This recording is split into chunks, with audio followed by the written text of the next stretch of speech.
Get him out! Now! He doesn't belong here. Ma'am, are you sure? This is a private event, and he's... I said get him out! Get him out! He's nobody. He's not on any list. And frankly, he's an embarrassment standing next to me in that cheap jacket. Sir, I'm gonna need you to come with us. This jacket costs more than your monthly salary. But that's not the point tonight, is it, Priscilla? Don't you dare use my name like you know me. Security, escort him to the street.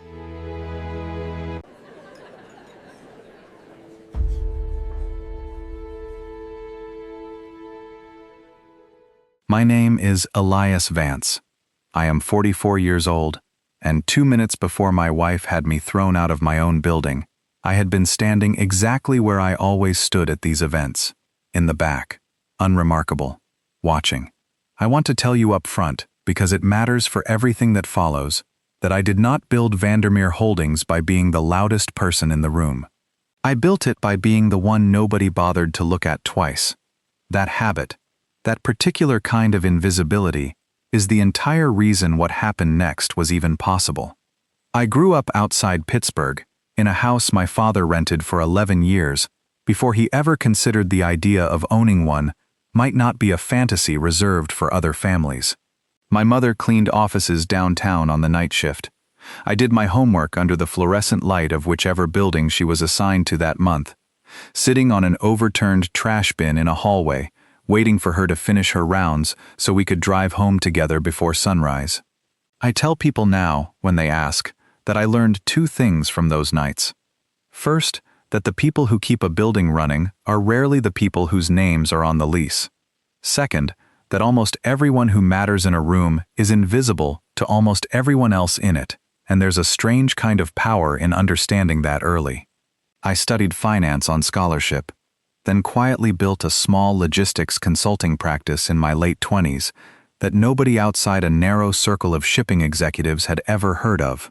By 36, that practice had become the operating core of Vandermeer Holdings, a company that today controls port logistics contracts across 11 countries and, as of 18 months ago, a private valuation north of $4 billion. None of that matters to this story yet. What matters is how I met Priscilla.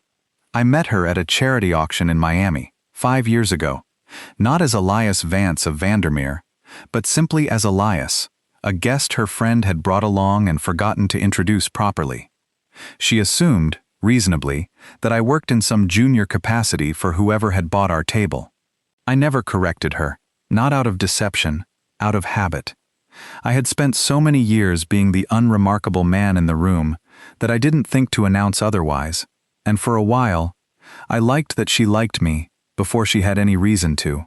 She was sharp, funny, in a cutting way I found magnetic at the time, and utterly certain about what she wanted from life, which at 29 felt to me like confidence rather than the warning sign it actually was. She wanted a house in the right zip code, a husband whose name meant something at the right table, and a story about herself that other people would envy at dinner parties. I told myself in the early months that these were just surface preferences, the kind that soften once real love settles in. I remember one night early on, maybe our 6th or 7th date, sitting on a bench overlooking the water in South Beach, when she asked me, half joking, what I'd do if I suddenly had more money than I knew what to do with. I gave her some deflecting answers at the time, something about paying off my parents' old mortgage, and maybe finally fixing the porch step at my grandfather's house in Homestead that had been loose since I was a teenager. She laughed and said that was such a modest answer, that most men she knew would talk about yachts or watches or houses in Aspen, and I remember thinking, even then, that the gap between her instinctive answer and mine said something important about the different rooms our minds lived in. I didn't let that thought slow me down the way. In hindsight, it probably should have. Our early courtship had a particular rhythm to it that I still, even now, remember fondly, despite everything that came after. We spent whole weekends doing nothing especially notable, cooking badly together in her cramped apartment kitchen, arguing over which version of a jazz standard was the definitive one, driving 2 hours out to a state park because she'd read about a waterfall and wanted to see it before the season changed. I was, for those months, genuinely and uncomplicatedly happy in a way I hadn't allowed myself to be in years. And I think that happiness is precisely why I was slow to notice the moment it began to curdle into something else. I was wrong about that. The same way a man is wrong about a hairline crack in a foundation. It doesn't announce itself. It just waits. We married 2 years later, in a ceremony her mother planned almost entirely, at a vineyard in Napa, that I paid for without ever revealing exactly how easily I could. I kept our finances separate on purpose in those early years, not out of suspicion, but because I wanted to know, for my own sake, whether she loved the man or the number. I told her I worked in logistics consulting. It was, technically, true. I simply left out the part where I owned the consultancy, and the consultancy owned considerably more than that. For 3 years, I watched her grow quietly restless in a marriage to a man she believed made a comfortable but unremarkable living. She started comparing our life, in small comments at first, to the lives of her friends who had married into visible wealth. Corinne's husband just bought her a Cartier for their anniversary. Sophie's husband flies private to the Hamptons every summer. I'd nod, say nothing, and go back to reading quarterly reports on a phone she assumed belonged to a mid-level project manager.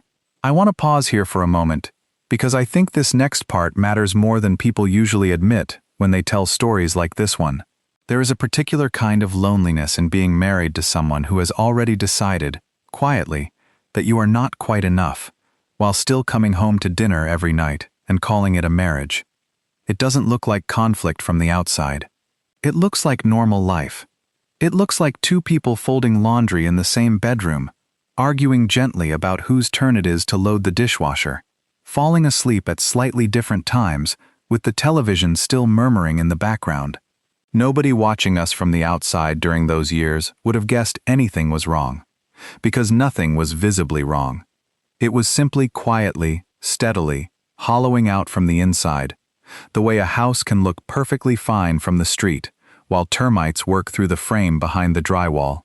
I noticed the small signals before I let myself understand what they meant. She stopped asking about my day the way she used to in our first year, not out of any dramatic falling out, but the way a habit simply erodes when the person asking has already decided the answer isn't interesting enough to chase. She started rolling her eyes, almost imperceptibly, when I mentioned anything related to work, the particular expression of someone who has already filed you under a category and stopped updating the file. I remember one dinner, maybe 2.5 years in, when I mentioned offhand that I'd had a long call that day about a port expansion in Rotterdam, and she said, without looking up from her phone, "That must be so exciting for you," in a tone that made clear she meant precisely the opposite. It was during the 4th year that Desmond Cole entered the picture. Desmond ran a boutique wealth management firm in the city, the kind of firm that exists primarily to manage money for people who have already made it and want someone charming to tell them how well they're doing. He was polished in the specific way that money launders itself through a person: expensive watch, tailored everything, a laugh that arrived half a second before anything funny had actually been said. Priscilla met him through her sister's engagement party. I watched the two of them talk for 20 minutes that night, and I knew, the way you know a storm is coming from the particular color the sky turns, that something had shifted. I didn't confront her. I want to be honest about why. Part of me, the part still curious about what she'd choose, if given room to choose it, wanted to see what she would do with the space I gave her. Another part of me, the part that had spent a lifetime being underestimated, wanted to see exactly how far this would go before I decided what to do about it. What it went was far. If you've ever stayed quiet in a moment where you had every right to make noise, just to see what someone would do with the space you gave them, you already understand the particular ache of what I'm describing. Comment below if you've ever done this, watched someone reveal exactly who they are, simply because you refused to interrupt them. I'd genuinely like to know how many of you have sat in that same silence, because I don't think it's as rare as people assume. I think most of us, at some point, have let someone dig their own hole simply by handing them a long enough shovel and stepping back. Over the following 8 months, I watched my wife construct an entire parallel life with the quiet confidence of someone who believed she'd never be caught, because the man she was betraying had never once given her reason to think he was paying attention. She met Desmond for what she called client lunches, though she had no clients. She started a Pilates class that met suspiciously often at hours he happened to be free. She bought lingerie I never saw her wear at home. I kept a private folder. Not out of vengeance at first, but because a lifetime of building companies teaches you to document things before you understand why you're documenting them. Dates, times. A photograph a colleague of mine, without knowing why I'd asked, took at a restaurant downtown, of my wife's hand resting on Desmond Cole's forearm across a table set for 2. There was a particular Tuesday, about 5 months into whatever it was they'd built between them, when Priscilla came home late, past 10, smelling faintly of a cologne that wasn't mine, carrying a small shopping bag from a boutique on Newbury Street. She tucked quickly into the back of her closet before joining me in the kitchen. She told me she'd been at a client dinner for the consulting venture she was supposedly building, a venture that, as far as I could tell from the quiet research I'd already begun, had exactly 0 clients, 0 incorporation paperwork, and 0 existence beyond the explanation she needed for evenings like that one. I nodded. I asked how the dinner went. She told me it went well, that there might be a promising opportunity coming from it, and I said that was wonderful. And I meant, in a strange way, that it truly was, because every detail she added to a story that wasn't true made the eventual truth that much easier to establish beyond any doubt. I remember standing in that kitchen, listening to her describe a dinner that never happened, and feeling something I still find difficult to name precisely. It wasn't heartbreak, not yet. Heartbreak requires a kind of surprise, and I don't think I was surprised, not really. Not by then. It was closer to the feeling of watching weather you've already forecasted arrive exactly on schedule. A strange, hollow confirmation that the instincts you'd been quietly trusting for months had been right all along. 6 weeks after that, I hired the private research firm formally. Structured through an entity 3 names removed from Vandermeer, so that nothing would trace back to me directly if Priscilla or Desmond ever thought to look.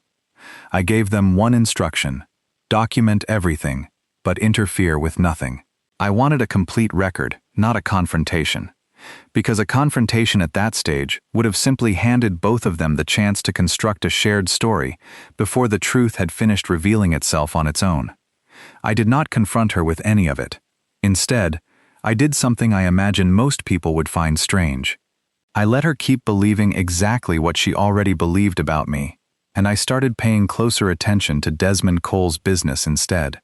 It turned out Desmond's boutique wealth management firm was not nearly as boutique or as wealthy as its lobby suggested. Through a private research firm I retained under an entity 3 names removed from Vandermeer, I learned that Desmond had been quietly steering client funds into a real estate development in the Poconos that existed mostly on architectural renderings and a groundbreaking ceremony that had happened 18 months prior, with no subsequent construction.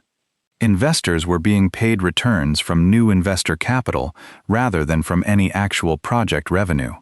I recognized the shape of it immediately, because I had spent my entire career learning to recognize businesses that were exactly what they appeared to be, which meant I could also recognize, without much effort, a business that was not. I did not report him, not yet.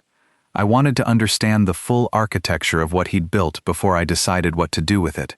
And more than that, if I'm honest, I wanted to see how my own wife would behave once the ground beneath the man she'd chosen began, very quietly, to crack. There's an old saying my grandfather used to repeat to me on his porch in Homestead, back when I was still a boy who thought the whole world worked the way our street did. He'd sit in that same rocking chair every evening, the one with the left armrest worn smooth from decades of his hand resting on it, and he'd say, "Son, the man in the cheapest suit at the table is usually the one who signs the checks, and the man in the loudest suit is usually still waiting on somebody else's approval to feel like he exists. I didn't understand it then. I understood it completely by the time I was standing in my own atrium, watching Desmond Cole's tailored jacket catch the light, while my grandfather's voice arrived in my head like it had been waiting there the whole time for exactly this moment. I spent the better part of 5 months building a quiet, complete picture of Desmond's operation, working through the private research firm on evenings and weekends, the same discipline I'd used 20 years earlier building Vandermeer itself out of a one-bedroom apartment with a card table doubling as a desk. I learned that his firm managed just under $60 million in client assets, a number that sounded impressive at cocktail parties, and was, in reality, propped up almost entirely by a rotating door of new investor capital plugging the holes left by the old. I learned that 3 of his largest clients were retirees who had moved their pensions into his fund, based entirely on a testimonial dinner he'd hosted at a golf club outside Greenwich.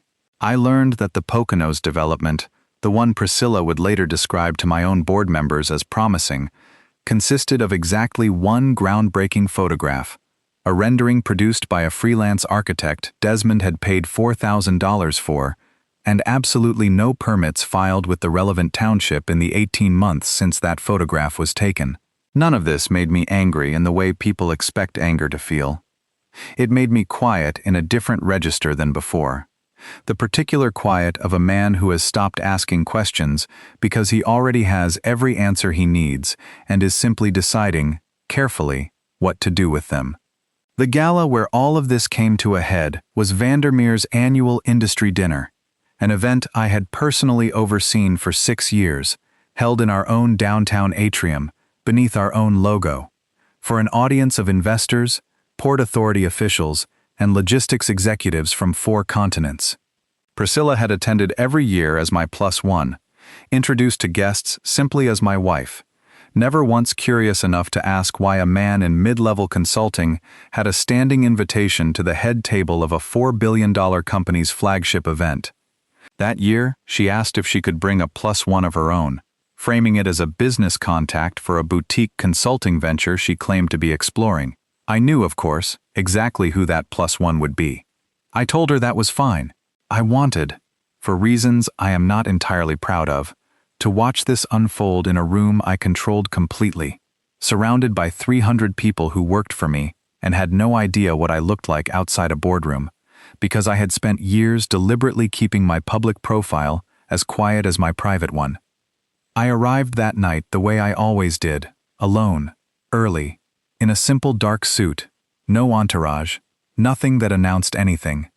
I greeted the catering staff by name, because I'd learned most of their names over 6 years of these events, and because my mother's years cleaning office buildings had taught me that the people setting up a room before anyone arrives are usually the ones who notice everything and are asked about nothing.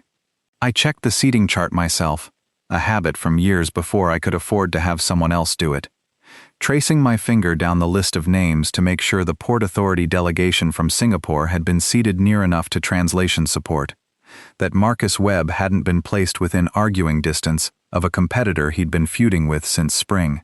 I stood near the back of the room during the cocktail hour, the way I always stood, watching the room fill, watching my own guests arrive, without recognizing the man who employed the caterer, the venue, the quartet, and, several stories up, the very glass ceiling under which they now stood. A server offered me a glass of champagne I didn't take. A junior analyst from our own shipping division walked past me twice without a flicker of recognition, deep in conversation about quarterly volume projections with a colleague, entirely unaware he was discussing his own CEO's company directly in front of the man who signed his paycheck. I found, as I always did at these events, a strange comfort in that anonymity, the last quiet minutes of an evening before everything I'd built would once again require my name attached to it. Priscilla arrived 40 minutes later, on Desmond Cole's arm, in a dress that cost more than most of the waitstaff earned in a month, laughing at something he'd said, the way she used to laugh at things I said in our first year together. She didn't see me at first. When she did, her expression didn't shift toward warmth. It shifted toward irritation. the particular look of a woman who has brought her secret into a room and finds the evidence of her old life inconveniently still standing in it. She crossed the room toward me, Desmond a step behind her, and lowered her voice to the register she used when she wanted to seem composed to onlookers while actually delivering something sharp. "What are you doing here?" she said. "This is a business event." "I work in the industry," I said simply. "You know that." "You work in consulting, Elias. This is a black-tie industry gala for people who actually matter in this space. I don't need you making things awkward tonight."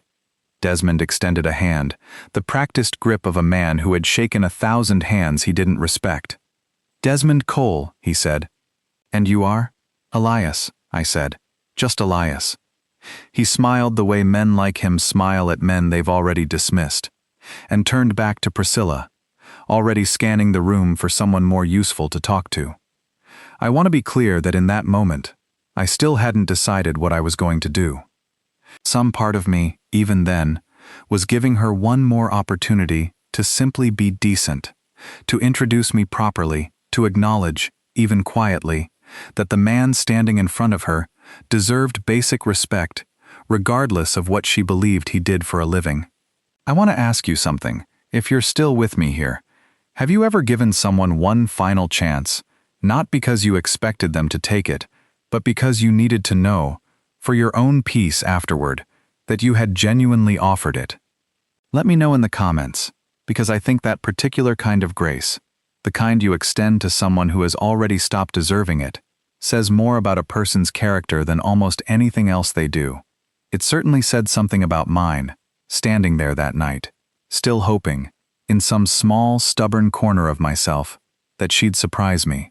She did not take that opportunity. Over the following 40 minutes, I watched her orbit the room with a kind of practiced ease I hadn't seen from her in years, laughing at things that weren't especially funny, touching Desmond's forearm every few minutes in the particular way people touch someone when they want witnesses to notice the touching. I recognized several of the guests she introduced him to. Marcus Webb, who sat on our board and managed a family office worth close to $200 million. Ines Holloway, who ran pension fund allocations for a mid-sized municipal union. Priscilla walked Desmond directly to each of them, in turn describing him as a close family friend, with a background in alternative real estate investment, watching their eyes for the particular flicker of interest that told her the introduction had landed. I watched 3 of my own board members exchange business cards with a man I already knew, from documents sitting in a folder on my private server, was running what amounted to a slow-motion collapse, waiting for its moment to become visible. It was nearly 9 o'clock, during the reception before the keynote remarks, when Priscilla found me again, this time visibly annoyed that I hadn't yet left, as though my continued presence at an event held in a building I owned was itself an inconvenience she hadn't planned for. "I need you to go stand somewhere else," she said quietly. "Or better yet, just go home. You're not exactly dressed for the people I need to talk to tonight, and honestly, you're making this harder than it needs to be." I looked at her for a long moment. I want to describe what I felt in that moment honestly, because I think people expect rage, and what I actually felt was something closer to clarity. The particular stillness that comes when a question you've been quietly asking for years finally receives its answer. "I'm not going anywhere," I said. "I have every reason to be here." Her jaw tightened. She glanced toward the entrance, toward the 2 security guards stationed near the coat check, men I had personally hired 8 months earlier through our head of corporate security, though she had no reason to know that. "Fine," she said, "then I'll make you leave." She crossed the room to the guards, and I watched her speak to them with the particular authority of a woman accustomed to being obeyed, gesturing toward me with a dismissive flick of her wrist, the same gesture I imagine she'd have used to wave away a server who'd brought the wrong wine. The 2 guards approached me, and to their enormous credit, they approached carefully, because both of them, unlike my wife, knew exactly who I was. "Mr. Vance," one of them said quietly, low enough that only I could hear, "your wife is asking us to remove you. How would you like us to handle this?" I could see Priscilla watching from 10 feet away, arms crossed, already composing whatever story she planned to tell Desmond about how she'd handled the awkward, underdressed man who wouldn't take a hint. "Play along," I said quietly. "Let her have this, just for a minute." The guard hesitated, then nodded, understanding immediately that something larger was unfolding than a woman's embarrassment over her husband's wardrobe.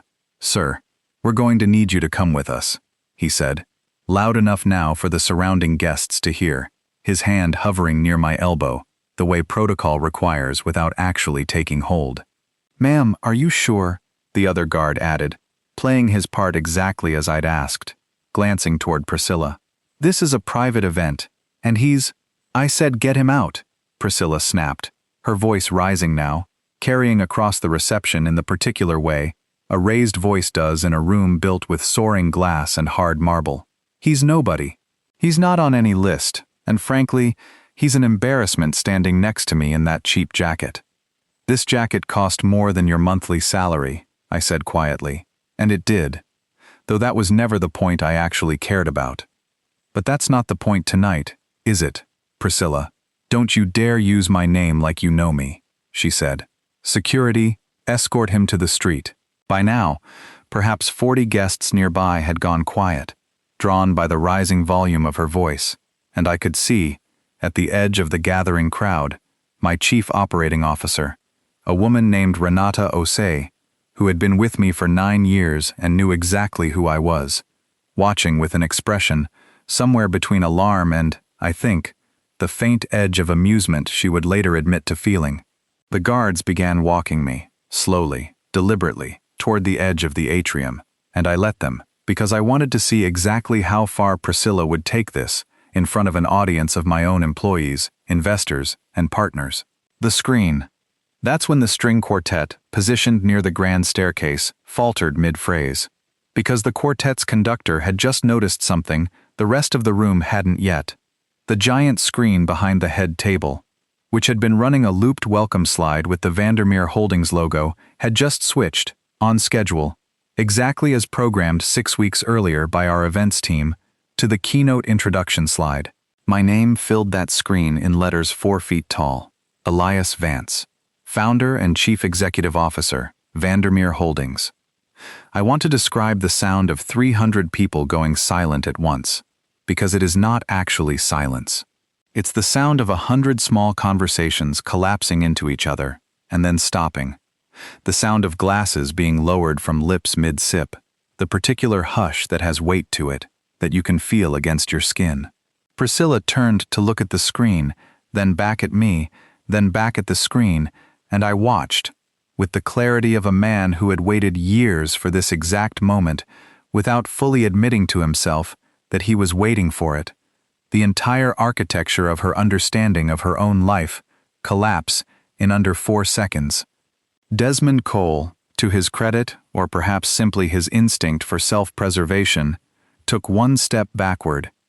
The exact motion of a man realizing he has walked, uninvited, into the center of a story that was never about him. I turned to the 2 guards, who were still holding their positions near my elbows, and I said, quietly enough that only they could hear, "Thank you, gentlemen. That'll be all. I think I can take it from here." I walked past them, toward the small stage at the front of the atrium, because in 11 minutes I was scheduled to deliver the keynote remarks I had written 3 weeks earlier, remarks that, as it happened, I had not changed a single word of despite everything that had just occurred. Renata met me at the base of the stage steps, her expression composed now, professional, though I caught the flicker of something else beneath it. "Do you want me to say something?" she asked quietly. "To the room, about what just happened." "No," I said. "Let it sit. People will draw their own conclusions, and they'll be the right ones." I climbed the 3 steps to the stage, adjusted the microphone that had been set precisely to my height, by an assistant who had done this every year for 6 years, and looked out over a room that had gone from quiet to something closer to electric. 300 faces now looking at me, with an entirely different kind of attention than they had 30 seconds earlier. I could see, scattered through the crowd, the particular expressions people wear when they're rapidly reassembling a story in real time. A shipping executive from Rotterdam I'd spoken with for perhaps 90 seconds at last year's gala was mouthing something to his wife, clearly retracing every word of that brief exchange for anything he might have gotten wrong. Marcus Webb, still holding Desmond Cole's business card between two fingers, was staring at it like it had just changed material composition in his hand. Enos Holloway had already taken half a step away from where Desmond had been standing. The particular instinct of someone who manages other people's pensions for a living and has just recalculated, in real time, exactly how much risk she'd been about to recommend to a room full of retirees. "Good evening," I said. "Thank you all for being here tonight to celebrate another year at Vandermeer Holdings. I want to tell you something my mother used to say, back when she cleaned office buildings on the night shift to keep the lights on in our house. She used to say that the people who actually run a place are rarely the ones whose names are on the front door, and that you should never mistake a quiet man for an empty room." I let that land, and I could see, from the corner of my eye, Priscilla, standing frozen near the edge of the crowd, Desmond nowhere in sight, having apparently decided that the wisest move available to him was to disappear entirely into the reception hall behind the atrium. I delivered the rest of my remarks exactly as written, thanking our Port Authority partners, our logistics teams across 11 countries, our board, and closing with a line I had written weeks earlier, that the strongest companies, like the strongest people, are built by those willing to do the work when nobody is watching, because eventually, someone always is. The applause that followed was long enough that I had time to notice, in the back corner near the coat check, my wife being quietly approached by two members of hotel security, not mine, hired independently by the venue, apparently responding to a report from another guest about an unregistered +1 behaving erratically near the stage. I have never confirmed who made that call. I have my suspicions. Renata has never confirmed or denied anything, and I've never asked her directly, because some questions are better left as quiet gifts between people who understand each other. I did not speak to Priscilla again that night. I did not need to. The story had already told itself, in the particular way that truth does, once it's finally given room to stand up on its own. I did not stay for the rest of the reception. I found Renata near the bar afterward, thanked the events team personally the way I always did, and left through the service entrance rather than the main atrium doors, partly out of habit, and partly because I had never particularly enjoyed being congratulated for things that hadn't finished happening yet. The valet, who knew me well after 6 years of these events, brought my car around without a word, and I drove home alone, through streets slick with early autumn rain, the city lights smearing gold and white across the windshield, in a way that felt, that particular night, less like an ending and more like the quiet, uneventful start of something. She called me 4 times before midnight. I let all 4 calls go to voicemail. The following morning, I listened to them in order, sitting alone in my kitchen, with coffee going cold in front of me. The same kitchen where I'd once believed, in our first year of marriage, that we were building something honest together. The first voicemail was disbelief. The second was an attempt at an explanation that collapsed halfway through its own logic. The third was anger. The particular anger of someone who has just understood that the story she'd told herself about her own cleverness had been, the entire time, a story someone else was allowing her to tell. The fourth, left at 2 a.m., was quiet, and in it, for the first time in 5 years, I heard something that sounded almost like the woman I'd met at that Miami auction before either of us had decided who the other person was going to be. I want to be honest about what happened in the weeks that followed, because I think it matters more than the gala itself. Priscilla did not simply disappear from my life in a single dramatic exit. She tried, for nearly 3 weeks, to renegotiate the terms of what she'd believed our marriage was. She showed up at the house I'd since moved into alone, twice. Once with a bottle of wine she clearly hoped would soften a conversation that no bottle of wine was built for, and once simply in tears on the doorstep, telling me she'd been confused, overwhelmed by attention from a man who turned out to be exactly the fraud I already knew him to be. I let her speak both times. I offered her water instead of anything stronger. I did not raise my voice, and I did not, even once, mention the folder still sitting on my private server, because by then, I understood that some victories don't need to be narrated to the person who lost them. They just need to be lived. Within 10 days of that gala, 2 of the board members Desmond had cornered that night had quietly begun asking their own compliance teams to look into his Poconos development, and within 6 weeks, the SEC had opened a preliminary inquiry that would, 18 months later, result in Desmond Cole pleading guilty to wire fraud. I did not orchestrate that inquiry. I want to be precise about that, because it would be easy to tell this story as though I engineered every domino, and that would not be honest. I simply stopped protecting information I had never been obligated to protect. When one of my board members asked me, off the record, whether I knew anything about Desmond Cole's fund, I told him the truth, the same truth I'd been sitting on for 8 months, and I let him do with it what any responsible board member would do. There is one more scene from that period I think about more than almost any other, and I hesitate to include it, because it isn't especially flattering to anyone involved, myself included.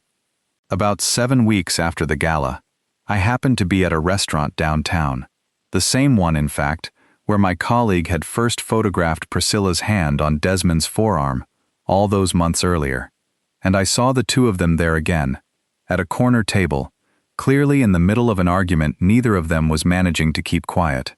I wasn't seated close enough to hear every word, but I heard enough.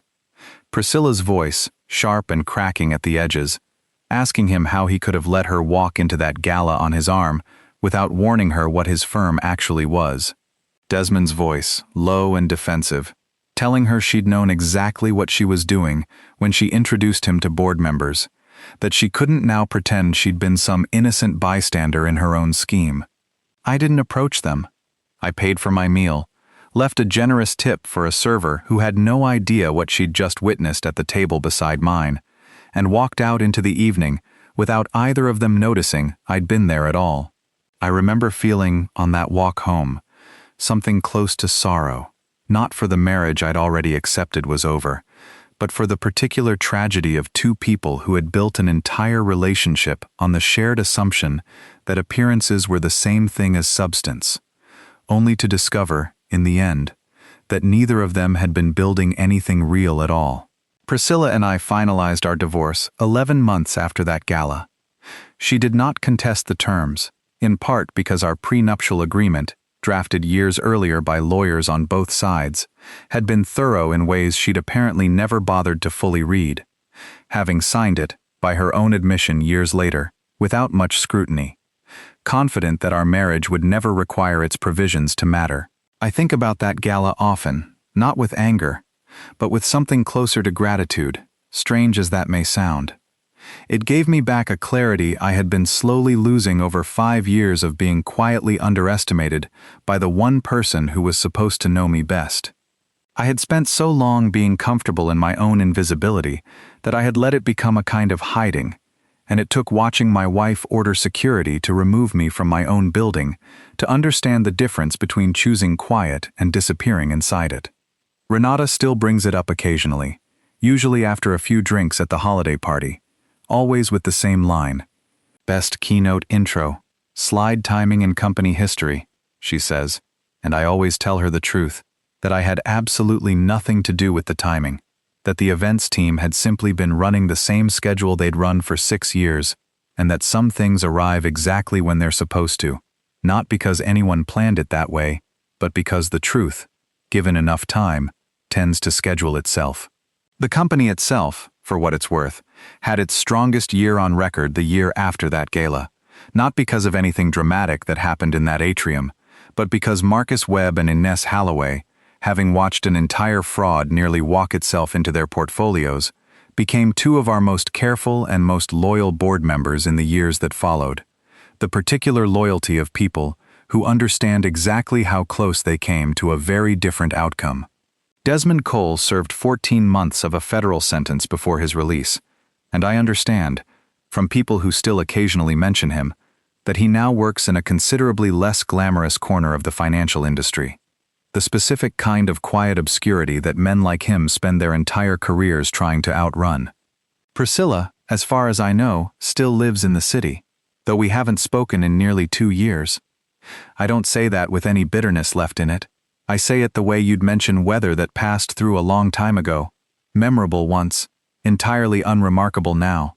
I remarried eventually, 3 years later, to a woman named Odalise, who I met, fittingly, at a logistics conference in Rotterdam, where she ran port infrastructure compliance for a shipping consortium and had absolutely no idea, for the first 4 months of knowing her, that the quiet man asking detailed questions about container throughput was the founder of the company hosting the conference.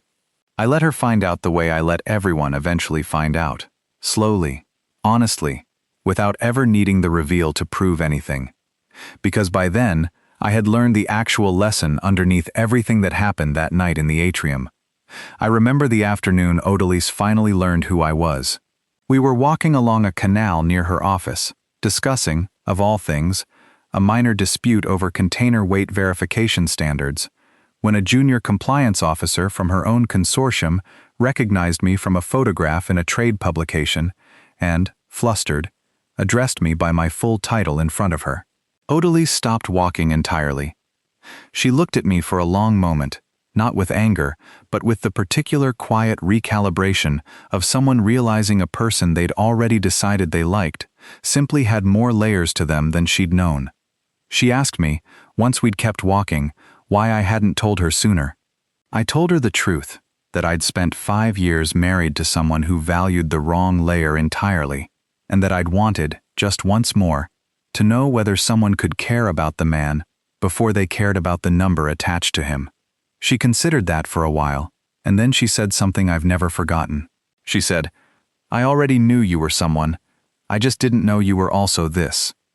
I think that distinction, someone versus this, is the entire difference between the 2 marriages I've had, and I don't think I fully understood it myself until she said it aloud on that canal path.